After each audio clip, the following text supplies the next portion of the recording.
Dear students, now we go through our next poem, The Laburnum Top,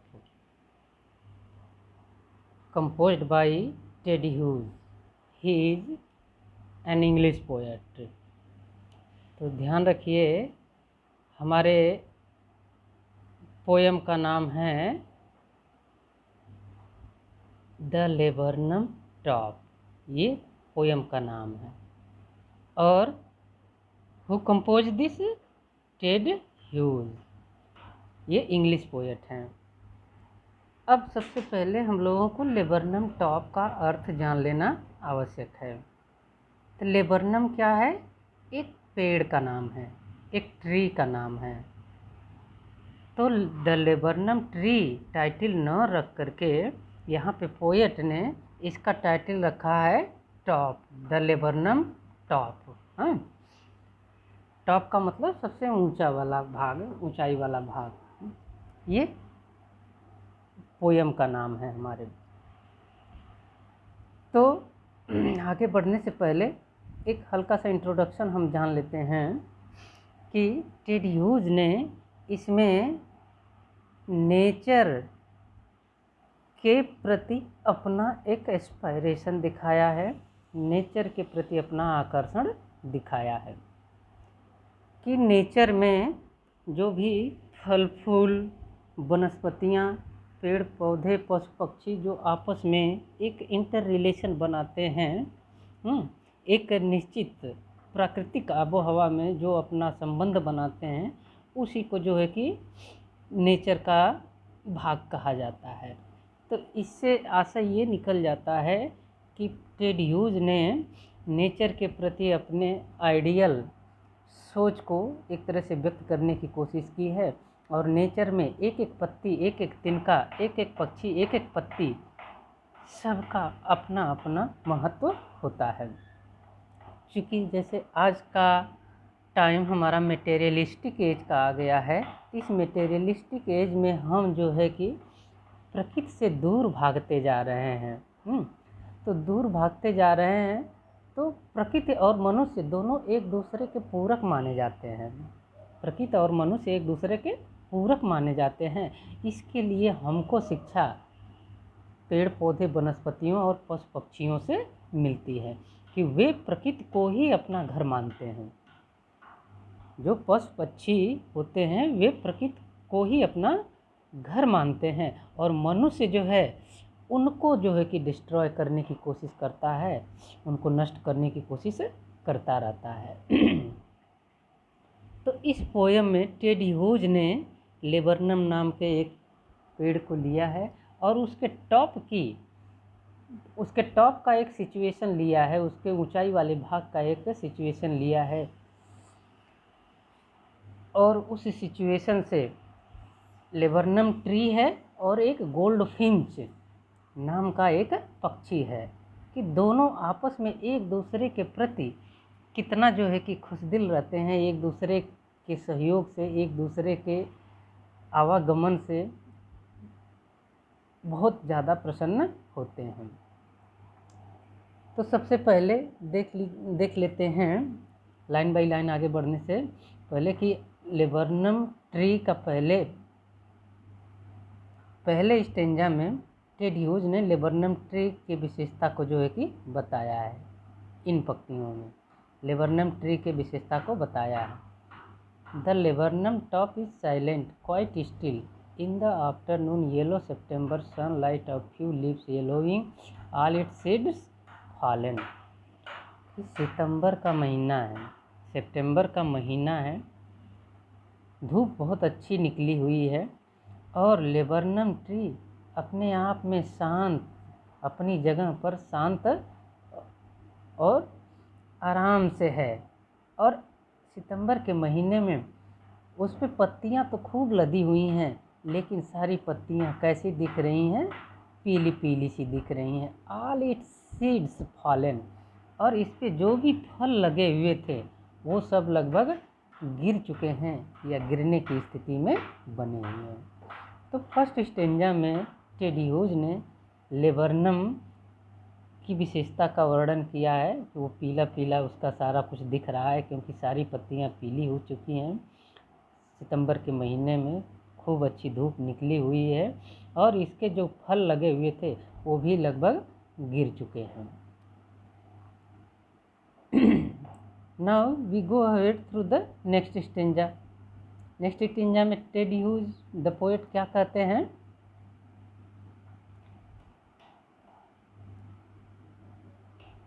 हाँ,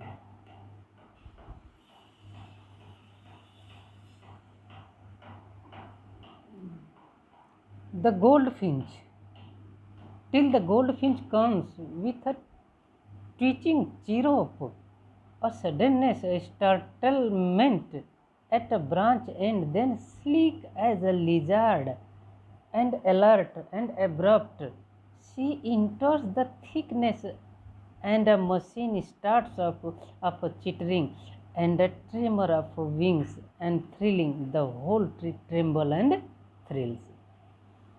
इस stanza में Ted huge ने इस स्टेंजा में लेबर्नम ट्री और जो पक्षी है गोल्डफिंच, दोनों के बीच एक इंटर रिलेशन को जो है कि दर्शाया है, बहुत बारीकी से दर्शाया है। Till the goldfinch comes with a twitching chirrup और suddenness a startlement at a branch end. जैसे ही गोल्डफिंच नाम की एक पक्षी वहाँ पे ट्विचिंग करते हुए, चीरूप करते हुए, हल्का सा चींची या अपने भाषा में आवाज़ करते हुए आती है एक ब्रांच के एंड पर, स्टार्टलमेंट, तो अचानक एक आश्चर्यजनक स्थिति में, जैसे आश्चर्यजनक स्थिति जो है कि लगती है, अचंभित होने की जैसी स्थिति लगती है। तो जैसे कुछ अलर्ट हो करके या बहुत जल्दबाजी में, तो गोल्डफिंच एक ब्रांच के एंड पर आती है और उसके बाद then sleek as a lizard, lizard जो है कि छिपकली की एक वैरायटी होती है। तो जैसे छिपकली धीरे से रेंगते हुए आगे बढ़ती है और बहुत अलर्ट एंड एब्रप्ट, एकदम सतर्क रहते हुए, एब्रप्ट का मतलब एकदम सतर्क रहते हुए, अलर्ट रहते हुए कहाँ बढ़ती है? सी इंटर्स द थिकनेस, जो लेबर्नम ट्री का थिकनेस वाला हिस्सा है, टॉप पर जो थिकनेस वाला हिस्सा है, बहुत घना हिस्सा है, खूब पत्तियां लदी हुई हैं, वहाँ पे जब इंटर करती है, and a machine starts of a chittering, तो जैसे वहाँ पर इस गोल्डफिंच अपना जो है कि स्लीक करती है, आगे बढ़ती है, तो जैसे लगता है कि पूरा ये सिस्टम अपने आप में लगता है एक मशीन टाइप का लगता है। पूरा पेड़, उस पेड़ का जो पूरा हिस्सा रहता है एक मशीन के रूप में काम करने लगता है, हल्की सी हलचल होने लगती है, चिटरिंग होने लगती है, वहाँ पे कुछ और पक्षियों की भी आवाज़ होने लगती है। एंड ट्रिमर ऑफ विंग्स, कुछ पक्षियों के पंखों की फड़फड़ाहट भी मालूम पड़ती है। And thrilling, the whole tree tremble and thrills, और पूरा पेड़ जो है अपने आप में हल्का सा वाइब्रेट करने लगता है। इट मीन्स एक अलग प्रकार के आनंद की अनुभूति करने लगता है। तो देखिए इस स्टेंजा में पूरा पेड़ का जो सिस्टम है उस पर जो भी चीज़ें रहने वाली है उसको जो है कि एक मशीन का दर्जा दे दिया गया है। It is the engine of her family, या तो पूरे पेड़ को एक मशीन मान लीजिए, या उस पर जो गोल्डफिंच की जो फैमिली रहती है उसको पूरा मशीन मान लीजिए, और ये खुद अपने आप को उस फैमिली का इंजन जो है कि इसको बताया है। किसको? गोल्डफिंच को। She stokes it full, then flirt out to a branch and, showing her bird face identity mask. फिर उसके बाद एक इंजन की भांति गोल्डफिंच जो है अपने बच्चों को, जो उसके यंग्स रहते हैं, जो उसके चिल्ड्रंस रहते हैं, उनके भोजन को, उनके न्यूट्रिशन वाले फूड को जो है कि वह वहाँ पर रखती है। Then flirt out to a branch in, और उसके बाद फिर एक शाखा के अंतिम छोर पर जो है कि बैठ जाती है। Showing her bird face identity mask, अपने आप को दिखाती है। तो चूँकि जो गोल्ड फिंच दिखने में जो लगती है, उसकी एक स्पेशल बनावट रहती है कि उसके पंख भी पीले पीले रहते हैं, लेकिन उसके सिर वाला जो हिस्सा रहता है कुछ ब्लैक स्पॉट में रहता है। तो वो अपने बच्चों को ये दिखाने की कोशिश करती है कि मुझको पहचान लो, अगर मैं आऊँ तभी जो है कि खुश होना, हाँ, कुछ अपेक्षा रखना, अन्यथा और कोई आए तो उसको जो है कि अवॉइड करना। ये गोल्ड फिंच का जो है कि एक तरह से इशारा रहता है, अपने आप को दिखाने का एक तरीका रहता है। Then with airy, delicate whistle, chirrup whispering, she launches away towards the infinite. Then with airy, delicate whistle, फिर एक अजीब प्रकार की वह आवाज़ करती है, या अपनी भाषा में वह कुछ कहती है, चिरूप करती है, विस्परिंग करती है, अपने बच्चों को संदेश देती है। गोल्ड फिंच अपने यंग गोल्ड फिंच को संदेश देती है, जो भी संदेश देना चाहती है या सतर्क करना चाहती है या होशियार रहने को कहती है, वो कुछ अपनी भाषा में उनको संदेश देती है। उसके बाद सी लॉन्चेस अवे, फिर वहाँ से वह चली जाती है टूवर्ड्स द इनफाइनाइट। इनफाइनाइट का मतलब इन द ब्लू स्काई, मतलब आसमान में वह उड़ जाती है।